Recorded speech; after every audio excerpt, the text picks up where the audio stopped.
When you first start Microsoft Publisher, this is the startup screen or the welcome mat that Publisher first gives you when you start the program. The startup screen shows you all the sorts of things that you can create with Publisher. You can create flyers, envelopes, business forms. Most popular ones would be newsletters, greeting cards, calendars, and brochures. So there are many types of publications you can create with Microsoft Publisher. What I'd like to do is just start with a blank A4 portrait piece of paper. So that's the option I'm going to click. And here we have our blank A4 portrait page. Starting with the very top of your screen. The very top of your screen is known as the title bar, and it's telling you 1, that you're in Microsoft Publisher, and 2, the name of the publication you're currently viewing. And I'm currently viewing a publication called Publication 1. To the left of the title bar, we have what's known as the Quick Access Toolbar. The Quick Access Toolbar is designed to host shortcut keys, and there's 3 on this toolbar at the moment. There's a button to save, a button to undo, and a button to redo.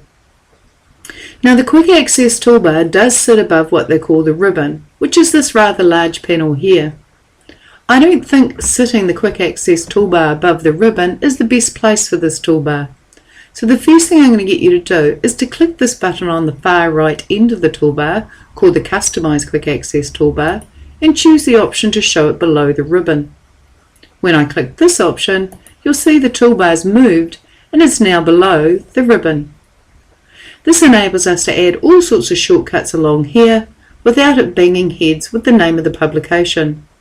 You can just as quickly click the Customize Quick Access Toolbar button again and show it back above the ribbon should you want to, but I'd like you to show it below the ribbon. In addition to these 3 buttons, you can also turn on more buttons. So I'm going back to the Customize Quick Access Toolbar button, and I want to tick some more of these options. For instance, I want a button that I can quickly click if I want a new publication, so I'll turn on the New button, and there it is there. I'm going to hit the Customize Quick Access Toolbar button again and turn on Open. Now I have a button to quickly open a publication that perhaps I made yesterday or the day before. And I'm going back into this button and turning all these options on: to print preview, to run a spell check, and to be able to open a recent file. So turn on all of these options. But there are more options than these. So what I'd like you to do is click More Commands. What we have here is a window that on the right hand side shows your toolbar as it stands at the moment.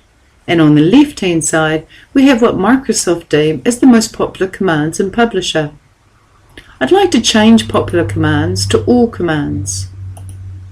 Then when I look in this list, and I'm just going to get you to click in the list and scroll down, you'll see all the commands available to you in Publisher, and I think you'd agree there's quite a few. Now what I want to do is I want to find a command that begins with S. So I'm scrolling through this list of commands and heading towards those commands that begin with S. And here's the one I'm after here. Save as other format with the triangle on the end. I'm going to click this option, and using the Add button, I'm going to add it to my Quick Access Toolbar. Now I believe this Save command should sit underneath this Save command, and I can move the command by using the Move Up button on the far right here. So I'm just going to move this command up and put it under Save. I might move this Open command and put it under this Open command. So again, I'll just use the Move Up button.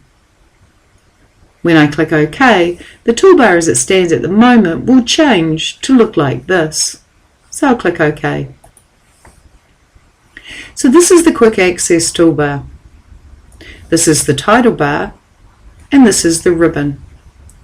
The only thing I'd say regarding the ribbon is people are still losing the ribbon simply by accidentally double-clicking Home. If you double-click Home, you effectively minimize the ribbon and it disappears. If you double-click Home again, you'll bring the ribbon back. Moving down through your screen, these are the rulers. You've got a horizontal ruler and a vertical ruler. And this here is called your page navigation pane, which I can minimize or collapse and expand. Moving towards the bottom of your screen, this is known as the status bar. The status bar hosts, for example, a plus, which is very handy to zoom in and see more clearly what you're typing or viewing. The minus zooms out.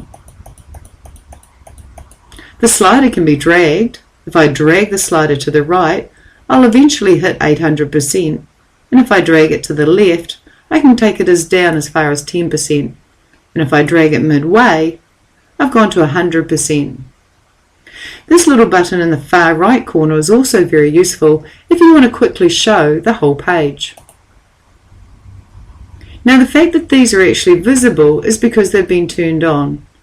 The status bar can be customized, and I would recommend that you right-click the status bar and you turn all these options on so that you can see the page number of the page you're sitting on, and so that you can use and see the whole page button, and that you can see the shortcut buttons. So just ensure that all the options are turned on by right-clicking the status bar and then click away.